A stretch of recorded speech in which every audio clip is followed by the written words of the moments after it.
Hello guys, welcome back to the channel. आज मैं आपके लिए एक न्यू चाइनीज मूवी लेके आई हूँ। तो चलिए उसकी एक्सप्लेनेशन स्टार्ट करते हैं। स्टोरी की स्टार्टिंग में ही हमें हमारी हीरोइन दिखाई जाती है जिसका नाम जियांग रुई होता है, जो कि माउंटेन पर रहती है एंड वहाँ पे एंशिएंट मेडिसिन सीखती है। फिर वो अपनी नीडल देती है एंड अपने मास्टर को एक्यूपंक्चर करके देती है, जिससे उनका जो पेन था वो बिल्कुल ही ठीक हो जाता है। फिर मास्टर के जाने के बाद वो अपना लैपटॉप ओपन करती है एंड जिस शेयर्स में उसने पैसे लगाए थे उन्हें देख के खुश होती है क्योंकि उसके पैसे डबल हो गए होते हैं। तभी वो नोटिस करती है कि उसके मास्टर से बताए बिना कहीं जा रहे हैं, जिससे वो अपने पेन से अपने मास्टर को रोकती है एंड उनके पास जाके पूछती है कि आप कहाँ जा रहे हो। वो मास्टर से बताते हैं कि मैं तुम्हारे घर जा रहा हूँ, तुम्हारी मदर का मैसेज आया था। जिससे रुई कहती है कि आज आपकी तबीयत खराब है तो आपको जाने की जरूरत नहीं है, आपकी जगह चीजें डिलीवर मैं करके आ जाऊंगी। उसके बाद वो वहाँ से चली जाती है। नेक्स्ट सीन में हम अपने हीरो को देखते हैं जिसका नाम जूजा होता है, जो कि जंगल में कुछ गुंडों से बच के भाग रहा होता है एंड गुंडों ने उसे नाइफ से अटैक भी किया होता है। तभी उसका असिस्टेंट मैन गुंडों से लड़ता है एंड मार के गुंडे को नीचे गिराता है। लेकिन तब भी वो जूजा के पास आता है, देखता है कि जूजा को बहुत ही चोट लगी है।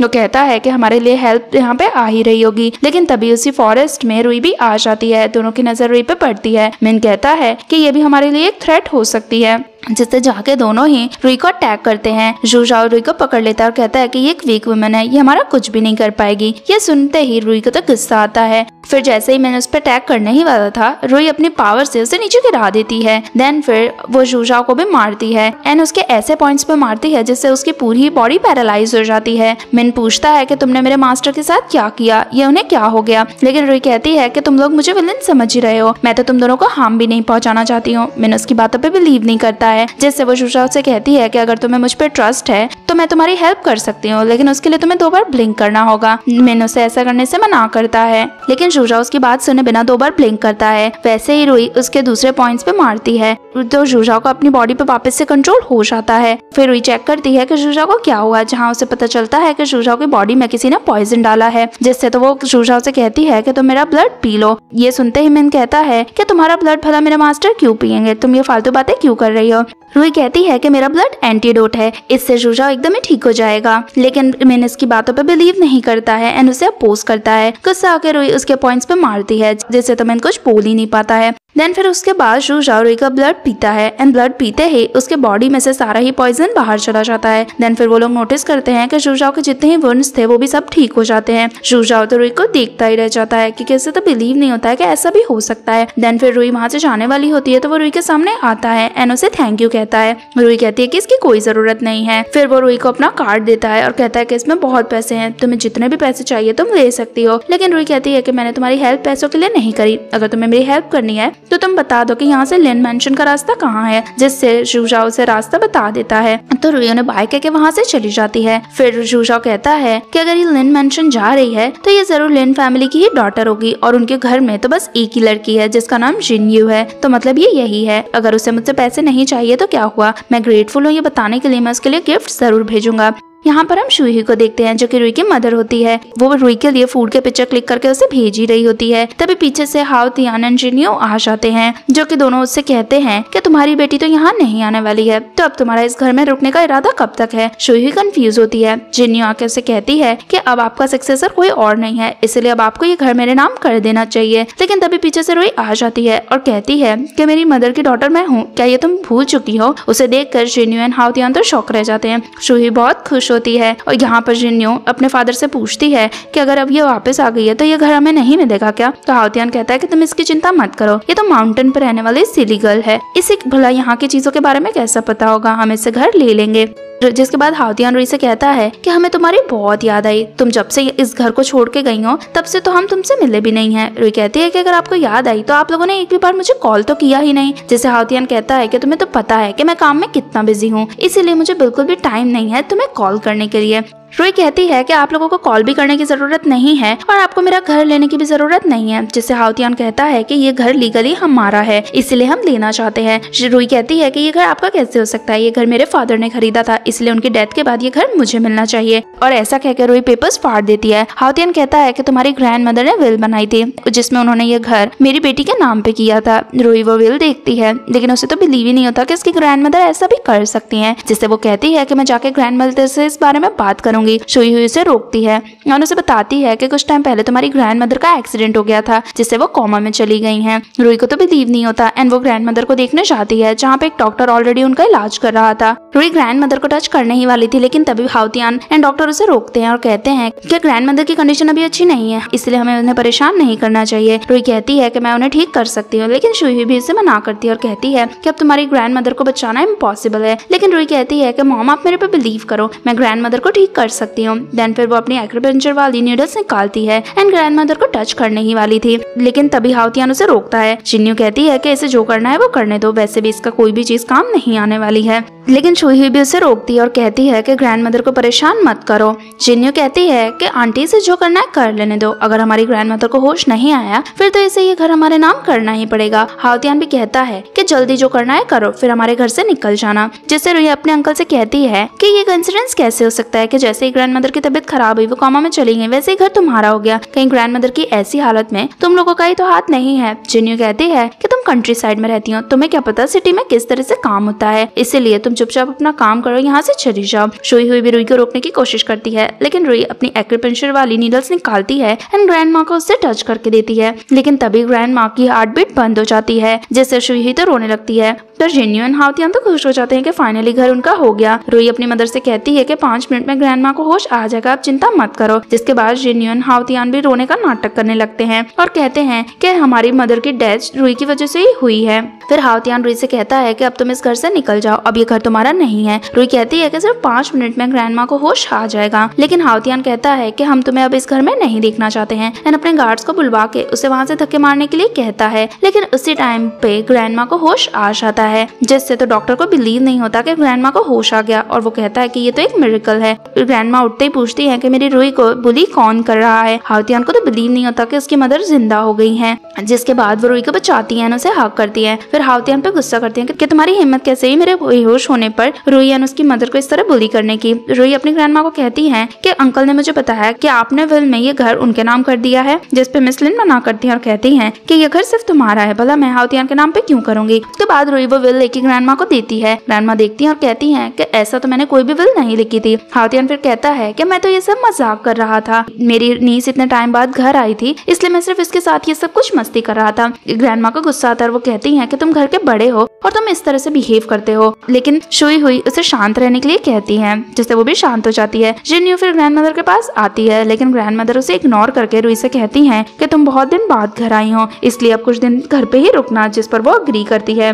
फिर ग्रैंड मदर कहती है कि हम सबको अब साथ में खाना खाना चाहिए। जिसके बाद सभी डाइनिंग टेबल पे जाते हैं, जहाँ पे ग्रैंड मदर तो हाओतियान को बैठने भी नहीं देती हैं। उसकी इतनी इंसल्ट होने के बाद भी उसे शर्म नहीं आती है। तभी हम देखते हैं कि वहाँ पे बहुत सारी लड़कियां आती हैं जो अपने साथ बहुत ही एक्सपेंसिव गिफ्ट लेके आती हैं। वो बताती हैं कि ये सारे ही गिफ्ट फूजी ग्रुप के प्रेसिडेंट ने मिस लिन के लिए भेजे हैं। ये सुन के तो जिन्यू बहुत ही ज्यादा खुश हो जाती है। ग्रैंड मदर उससे पूछती हैं कि क्या तुम फूजी ग्रुप के सीईओ को जानती हो, तो वो कहती है कि मैं इतनी फेमस हूँ, उन्होंने मेरे बारे में कहीं ना कहीं तो सुना होगा और मैं इतनी काइंड हार्टेड हूँ, तो मैंने उनकी कभी ना कभी मदद तो करी होगी। जिस पे रुई कहती है कि ये गिफ्ट तुम्हारे लिए नहीं है बल्कि मेरे लिए है, क्योंकि आज उसी ने तेजुजाओ की हेल्प करी थी। हाओतियान कहता है कि तुम्हारे जैसी गवार लड़की को भला इतना बड़ा प्रेसिडेंट कहाँ से जानेगा। एंड हाओतियान एंड जिन्यू दोनों इस बात पे बिलीव नहीं करते हैं कि रुई जुजाओ को जानती है, जिस पर वो भी इस बात पे ज्यादा कुछ नहीं बोलती है। जिन्यू कहती है कि प्रेसिडेंट ने ये सब कुछ मेरे लिए भेजा है एंड तुम जैसी वल्गर लड़की से कोई भी प्यार नहीं कर सकता है। ग्रैंड मदर फिर से चुप रहने के लिए कहती हैं। रुई अपनी ग्रैंड मदर से कहती है कि आप गुस्सा मत हो। जिसके बाद वो लड़कियां बताती हैं कि कल प्रेसिडेंट स्पेशली आपसे मिलने आएंगे।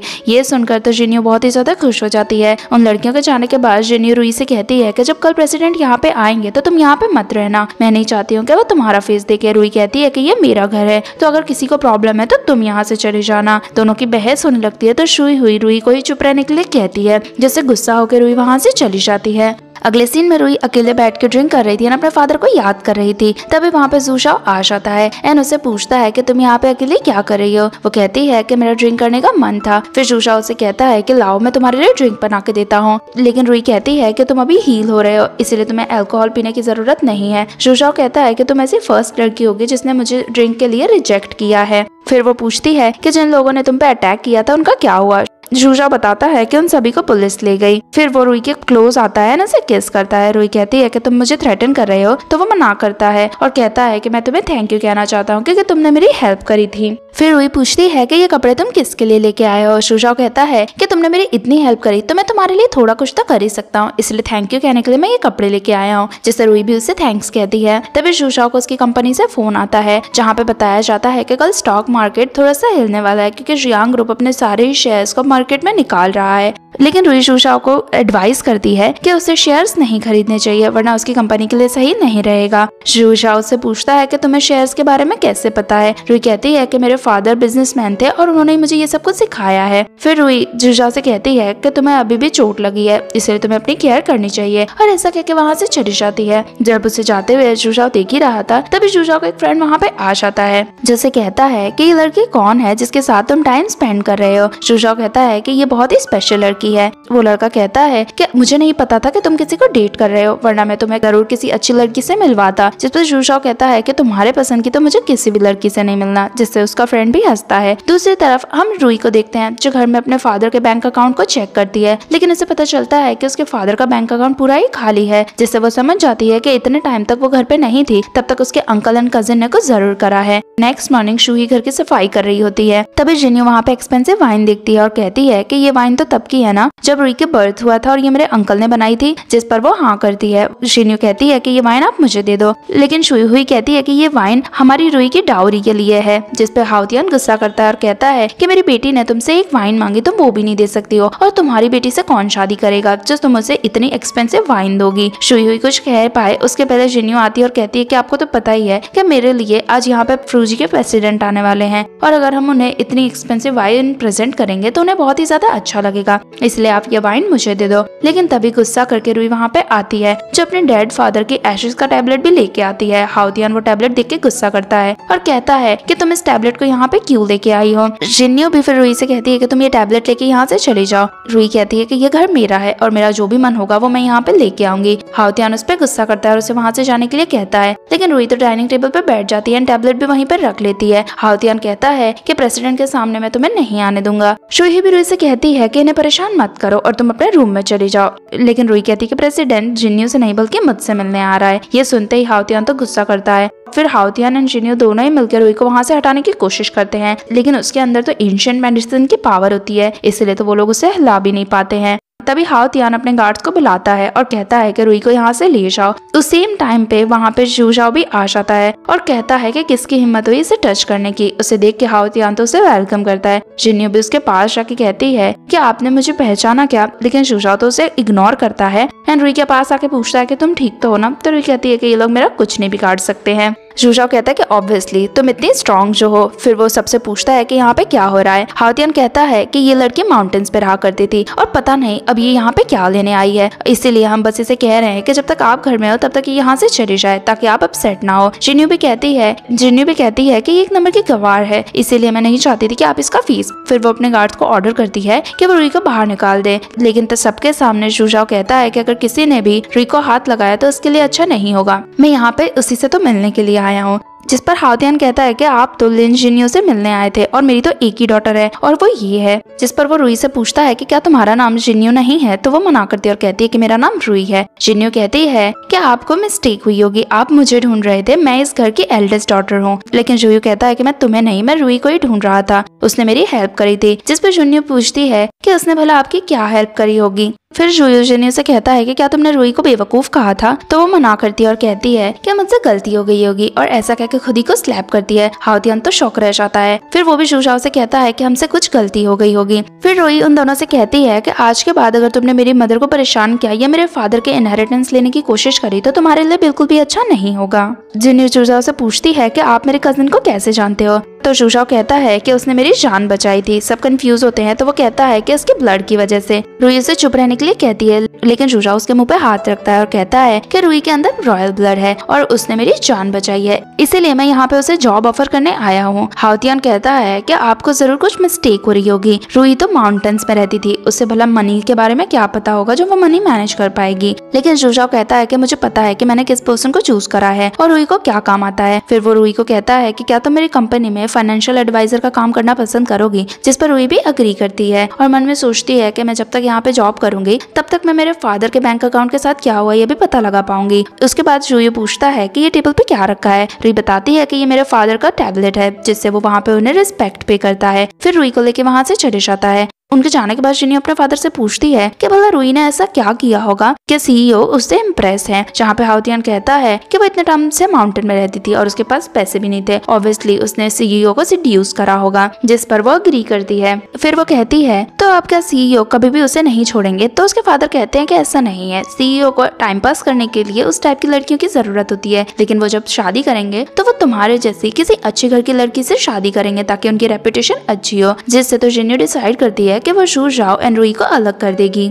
नेक्स्ट सीन में हम देखते हैं कि शू जाओ रूही को अपने घर लेके आया है, जहाँ पे रूही पूछती है कि ये तो तुम्हारा घर है, जिस पे शू जाओ कहता है कि अब से तुम भी मेरे घर पे ही रहना, जिस पर वो अग्री करती है। जब वो लोग घर के अंदर जाते हैं तभी वहाँ पे शू जाओ की मदर आती हैं। वो रूही को देख के कंफ्यूज होती हैं एंड शू जाओ से पूछती हैं कि ऐसा फर्स्ट टाइम हुआ है लाइफ में कि तुम किसी लड़की को घर लेके आए हो। रूही थोड़ा अनकंफर्टेबल फील करती है, जिससे वो वहाँ से जाने वाली होती है, लेकिन उसे शू से रोक लेती है और कहती है कि तुम्हारा आना मुझे बहुत ही अच्छा लगा, इसलिए अब से तुम भी हमारे घर में ही रहना, जिस पे वो अग्री करती है।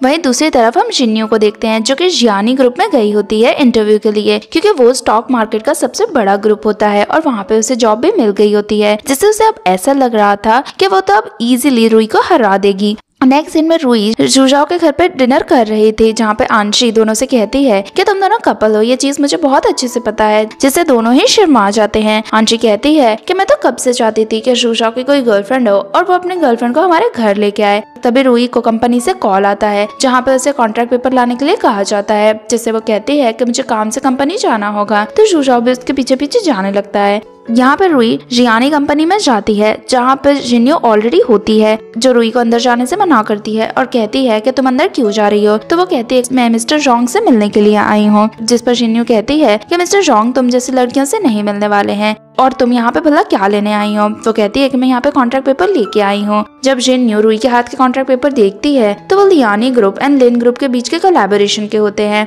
जिससे वो कंफ्यूज होती है और कहती है कि हमारी कंपनी जियानी ग्रुप के साथ कोई भी कोलैबोरेशन नहीं करने वाली है, तो तुमने ये फेक कॉन्ट्रैक्ट क्यों बनाया है ताकि तुम जोंग के पास भी जा सको और उसे सिड्यूस कर सको। ये सुनकर रूही को गुस्सा आता है और वो कहती है कि मैं यहाँ पे क्यों आई हूँ ये मैं तुम्हें बताना जरूरी नहीं समझती हूँ, जिस पर जिन्नियो गुस्सा होती है और रूही के हाथ में से कॉन्ट्रैक्ट पेपर लेती है, नीचे फेंक देती है एंड सबके सामने उसकी इंसल्ट करती है। अब सबको भी यही लग रहा था कि रूही यहाँ पे फेक बन के आई है, जिससे सब उसी के बारे में बात करने लगते हैं। रूही अपना कॉन्ट्रैक्ट लेने चाहती है, लेकिन जिन्नियो उसके ऊपर ही पैर रख देती है और कहती है कि अगर तुमने इसे एक और बार टच किया तो मैं तुम्हारा हाथ तोड़ दूंगी। लेकिन रूही अपनी एंशिएंट पेडिसन टेक्निक का यूज करके उसे नीचे गिरा देती है, जिससे जिन्नियो सबसे कंप्लेन करने लगती है कि रूही ने मुझे धक्का मारा है, लेकिन इस चीज का तो कोई प्रूफ ही नहीं था। फिर वो रूही पे गुस्सा कर ही रही थी कि तभी वहाँ पे मिस्टर जोंग आ जाते हैं, जो कोई और नहीं बल्कि वही आदमी होता है जिसे 2 दिन पहले शू जाओ मिला होता है। वो कहता है कि यहाँ पे क्या हो रहा है। जिन्नियो से झूठ बोलती है कि रूही बिना अपॉइंटमेंट के जबरदस्ती अंदर घुस के आ गई और वो फेक कॉन्ट्रैक्ट लेके आई थी, जहाँ पर रूही कहती है अच्छा मैं फेक कॉन्ट्रैक्ट लेके आई हूँ। जिन्नियो जोंग को और भी भड़काने की कोशिश करती है, लेकिन यहाँ तो पता चलता है कि Jong and Ruhi already friends होते हैं। जिसके बाद जोंग कहता है कि मैं लिन ग्रुप के साथ कोलैबोरेशन करने के लिए भी इसलिए माना था क्योंकि लिन ग्रुप रूही का था, वरना मैं कभी भी लिन ग्रुप के साथ कोलैबोरेशन करता ही नहीं। जिससे जिन्नियो तो बहुत ही ज्यादा एम्बैरेस होती है और वो कुछ कह पाए उसके पहले तो जोंग रूही को लेके वहाँ से चले जाता है। दोनों को साथ में जाते हुए देख के जिन्नियो गुस्सा होती है एंड दोनों के पिक्चर क्लिक कर लेती है। यहाँ पे हम देखते हैं कि जोंग एंड रूही साथ में जा रहे हैं, जहाँ पे दोनों बातें कर रहे हैं एंड दोनों को साथ में शू जाओ देख लेता है, जिससे तो वो बहुत ही जेलस फील करता है। फिर वो रूही के पास जाता है और उसे अपने पास खींचता है। जोंग उससे कहता है कि तुम तो बहुत ही ग्रीडी हो, 2 दिन पहले तुम किसी और लड़की के साथ थे, तब मैंने तुमसे कहा था कि मैं तुम्हें अपनी दूसरी फ्रेंड से मिलवा सकता हूँ, तो तुमने ना बोल दिया था, यही तो वो मेरी फ्रेंड थी। जिससे तो शू जाओ शॉक रह जाता है, जिससे जोंग समझ जाता है कि 2 दिन पहले जिस लड़की को उसने देखा था वो कोई और नहीं बल्कि रूही थी। फिर वो कहता है कि अगर तुम रूही को लाइक करते हो तो उसे सीधे सीधे बोल क्यों नहीं देते हो। तो रूही कहती है कि इस तरह बात मत करो, जहाँ पर जोंग कहता है कि तुम्हें इतना भी नहीं पता चल पाया कि शू जाओ तुम्हें लाइक करता है। रूही कहती है कि ऐसा कुछ भी नहीं है, जिससे जोंग उसे टीज करने लगता है तो जूझाओ से वहाँ से लेके चले जाता है, जिससे तो जोंग उन दोनों को और भी ज्यादा टीज करता है। जब दोनों कार में बैठते हैं तो जूझाओ रुई का सीट बेल्ट लगा के देता है, जिससे दोनों बहुत ही ज्यादा क्लोज आ जाते हैं। फिर वो रुई को किस करने वाला होता है, लेकिन रुई से धक्का देती है और कहती है कि तुमने मेरा ब्लड पिया है, मैं तुम्हें किस नहीं कर सकती हूँ।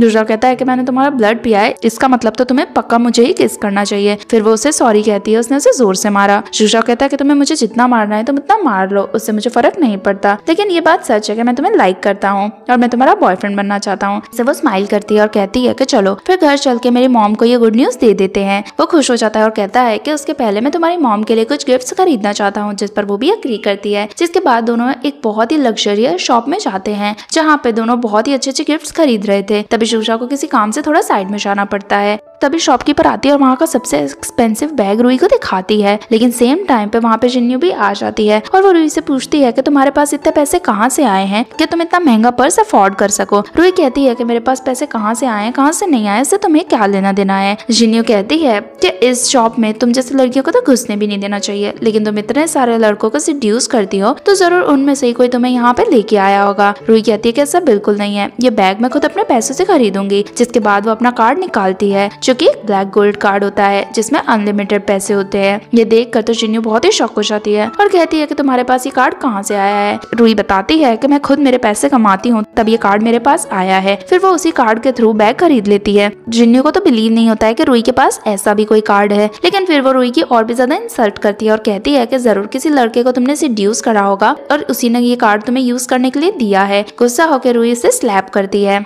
तभी दो लड़कियां वहाँ पे आती हैं और ये सारा ही सीन देखती हैं, जहाँ पे रुई सबके सामने कहती है कि अगर तुमने अपना डर्टी माउथ एक और बार चलाया तो मैं तुम्हें फिर से मारूंगी। वो लड़कियां कहती हैं कि ये तो लिन ग्रुप की डॉटर है। जिन्यू रुई से कहती है कि तुम्हारी हिम्मत कैसे हुई मुझे मारने की। रुई कहती है कि नेक्स्ट टाइम मेरे बारे में बात करोगी तो मैं और तुम्हें मारूंगी। जिन्यू कहती है कि इसमें मैंने क्या गलत कहा, तो मिस्टर जोंग एंड मिस्टर जूझाओ दोनों को ही सिड्यूस कर रही हो और दोनों के साथ टू टाइमिंग कर रही हो। फिर वो उन लड़कियों से कहने लगती है कि ये लड़की बहुत ही खराब है, इसका पता नहीं कितने लड़कों के साथ रिलेशन चल रहा है। जहाँ पे रुई कहती है कि हाँ मेरा किसके भी साथ रिलेशन है, इससे तुम्हें कुछ लेना देना नहीं होना चाहिए। फिर वो जूझाओ को कॉल करके वहाँ पे बुलाती है। फिर वो जूझाओ को कॉल करके बुलाने लगती है तो जिन्यू कहती है कि नाटक करने की जरूरत नहीं है, मैंने तुम्हारा एंड जोंग का इंटीमेट फोटो ले लिया है और जब मिस्टर जूझाओ वो फोटो देखेंगे तो वो तुम्हें छोड़ के चले जाएंगे। जिस पर तो रुई नाटक करती है और कहती है कि रियली में तुमने वो फोटो ले लिया, अब तो मुझे पूरी जिंदगी सिंगल होकर रहना पड़ेगा क्योंकि कोई लड़का मुझसे प्यार नहीं करेगा। फिर वो फोटो सबको दिखाती है, जैसे वो दो लड़कियां भी कहती हैं कि सच में रुई तो टू टाइमिंग कर रही है।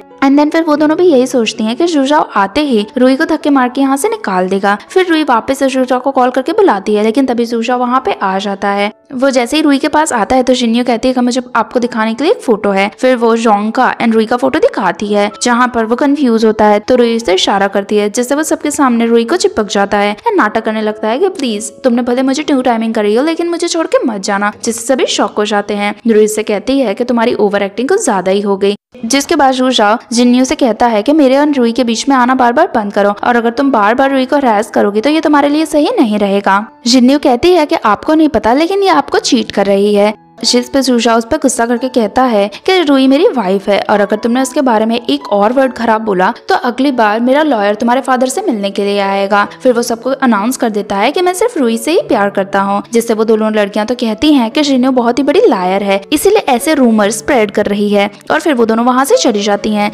जिसके बाद जिन्यू भी गुस्सा करती है और वहाँ से चली जाती है। जूझाओ रुई से पूछता है कि मेरा परफॉर्मेंस कैसा था। रुई उससे कहती है कि तुम्हें सबके सामने मुझे अपनी वाइफ बोलने की क्या जरूरत थी। जूझाओ कहता है कि अब तो तुम मेरे घर में ही रहती हो, तो आज नहीं तो कल तो हम दोनों शादी कर ही लेंगे और सबके सामने मुझे तुम्हें अपनी वाइफ बोल के बहुत ज्यादा अच्छा लगा। रुई को भी अच्छा लगता है। देन फिर दोनों वहाँ से चले जाते हैं। यहाँ पे ऑफिस में जिन्यू बहुत ही गुस्से में बैठी हुई थी, तभी वहाँ पे जोंग आता है। जिन्यू उसके सामने अच्छा बनने का नाटक करती है और कहती है कि मुझे स्टॉक मार्केट के बारे में सब कुछ सीखना है। मिस्टर जोंग उससे कहता है कि तो रुई भी तो तुम्हें सिखा सकती है, लेकिन वो कहती है कि रुई को तो कुछ भी नहीं पता, उसे तो बिल्कुल अकल नहीं है। मन ही मन में जोंग सोचता है कि क्या रुई ने जिन्यू को नहीं बताया है कि वो क्या है। जिसके बाद वो जिन्यू को अपने ऑफिस में लेके जाता है और एक डायरी उसे देता है और कहता है कि इसके अंदर जियानी ग्रुप के फाउंडर के नोट्स हैं, तो अगर तुम इन्हें पढ़ोगी तो तुम्हें स्टॉक मार्केट के बारे में सब कुछ पता चल जाएगा। जिसके बाद जिन्यू सोचती है कि मैं जल्दी जियानी ग्रुप के फाउंडर से भी मिल दूंगी, फिर मैं रुई को दिखाऊंगी कि मुझे स्टॉक मार्केट के बारे में कितना पता है और उसके बाद जूझाओ को भी रुई की जरूरत नहीं होगी। यहाँ पे हम रुई एंड जूझाओ को देखते हैं जो रुई की मदर के पास आए थे। रुई की मदर दोनों को देख के खुश होती है। रुई कहती है कि मेरे पास आपके लिए गुड न्यूज है। रूही की मदर कहती है कि मुझे पता है कि तुम दोनों गर्लफ्रेंड बॉयफ्रेंड बन चुके हो। रूही खुश होती है और कहती है कि इसके अलावा मेरे पास एक गुड न्यूज है। तो उसकी मदर पूछती है कि क्या। रूही बताती है कि अब से लिन ग्रुप के प्रेसिडेंट आप बनने वाली हो। जिससे तो अंकल शॉक हो जाते हैं और पूछते हैं कि ऐसा होना तो पॉसिबल ही नहीं है। जिस पे हाउतियान गुस्सा होता है और कहता है कि ऐसा होना तो पॉसिबल भी नहीं है। रूही कहती है कि ये कंपनी मेरे फादर ने स्टार्ट करी थी, इसीलिए ये कंपनी का पूरा हिस्सा मेरी मदर का है और अगर आपने ये कंपनी मेरी मदर को नहीं दी तो जियानी ग्रुप लिन ग्रुप के साथ कोलैबोरेशन नहीं करेगा। जिस पर हाउतियान कहता है कि जियानी ग्रुप तो वैसे भी लिन ग्रुप के साथ कोलैबोरेशन नहीं करेगा क्योंकि वो वर्ल्ड वाइड बहुत ही फेमस है एंड स्टॉक मार्केट में फर्स्ट नंबर पे, तो वो हमारे साथ भला कोलैबोरेशन। जूजाओ से कहता है कि अगर आपको रूही पे बिलीव नहीं है तो आप जिन्नियों से भी पूछ सकते हो कि जियानी ग्रुप किसके साथ कोलैबोरेशन करने वाला है। हाउतियान कहता है कि नहीं बात ऐसी नहीं है। तो जूजाओ उससे कहता है कि तुम अपनी नीस को सही से ट्रीट करना शुरू कर दो और रूही की मदर के सारे शेयर्स उन्हें वापस कर दो। हाउतियान कहता है कि ये करना बहुत ही इम्पॉसिबल है। फिर रूही अपना फोन निकालती है, जूजाओ को मैसेज करती है और कहती है कि मेरे अंकल के 5 साल के ट्रांजिशन का पता लगा। जिसके बाद जूजाओ को वहाँ से जाने के लिए कह देती है। जूजाओ के जाने के बाद वो अपने अंकल से कहती है कि मैं आपसे कुछ ऐसी बात करना चाहती थी जो मैं जिंगयू या फिर जूजाओ के सामने नहीं करना चाहती हूँ। अंकल कहते हैं कि मुझे तुमसे कोई भी बात नहीं करनी है, इसलिए तुम यहाँ से चली जाओ। लेकिन रूही कहती है कि मेरे फादर के अकाउंट में 5 साल पहले जितने भी शेयर्स थे वो गायब हैं और वो सारे लिन ग्रुप के थे, तो आप बताओ वो भला कहाँ गए होंगे। अंकल कहते हैं कि उनके बारे में मुझे कुछ भी नहीं पता है।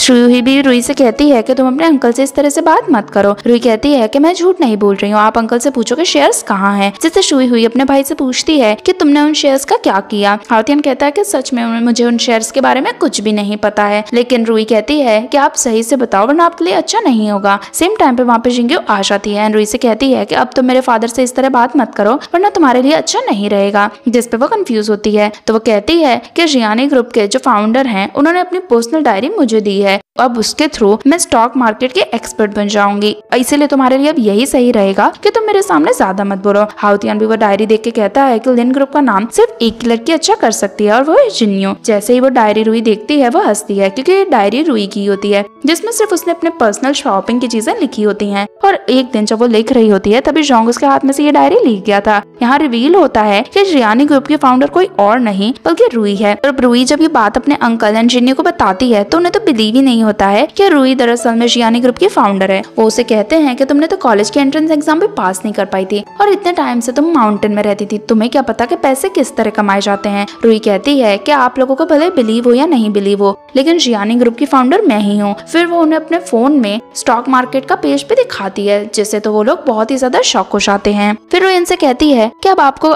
मेरी मदर के नाम पे कंपनी के सारे ही शेयर्स करने होंगे। हाउतियान कहता है कि अगर मैं पूरी कंपनी तुम्हारी मदर को दे दूंगा तो मैं क्या तुम ये चाहती हो कि हम लोग बैंकरप्ट हो जाएं। रूही कहती है कि इससे मुझे कुछ लेना देना नहीं है। तभी वहाँ पे जूजाओ आ जाता है जो पिछले 5 साल के ट्रांजिशन लेके आता है। पता चलता है कि कंपनी में बहुत सारी गड़बड़ हुई है और सारी हाउतियान ने करी है और उसने शेयर्स की चोरी भी करी है। जिस पे रूही कहती है कि अगर आपने कंपनी मेरे मदर के नाम पे नहीं करी तो मैं ये सारी चीजें पुलिस के पास ले जाऊंगी जिससे आपको जेल भी हो जाएगी। हाउतियान तो बहुत ही शौक रह जाता है। फिर वो कहता है कि ठीक है मैं कंपनी तुम्हारी मदर के नाम पे कर दूंगा। जिन्नियो से ऐसा करने से रोकती है लेकिन हाउतियान कहता है कि अगर ऐसा नहीं करेंगे तो मुझे जेल जाना होगा। जिसके बाद रूही अपनी मदर से कहती है कि अब से आप ही कंपनी संभालना, जिस पे उसकी मदर भी अग्री करती है। फिर जूजाओ रूही से कहता है कि चलो तुम्हारे घर में तो अब हमने सब कुछ ठीक कर दिया, अब हम हमारे घर चलें। जिससे रूही भी उसका हाथ पकड़ती है और उसके साथ चली जाती है। यहीं पे हमारी ये स्टोरी की ब्यूटीफुल सी एंडिंग हो जाती है। अगर आपको स्टोरी पसंद आई है तो वीडियो को लाइक जरूर करें और ऐसी कई सारी स्टोरीज देखने के लिए चैनल को सब्सक्राइब करना ना भूलें। मिलते हैं किसी और वीडियो में, तब तक के लिए टेक केयर, बाय बाय।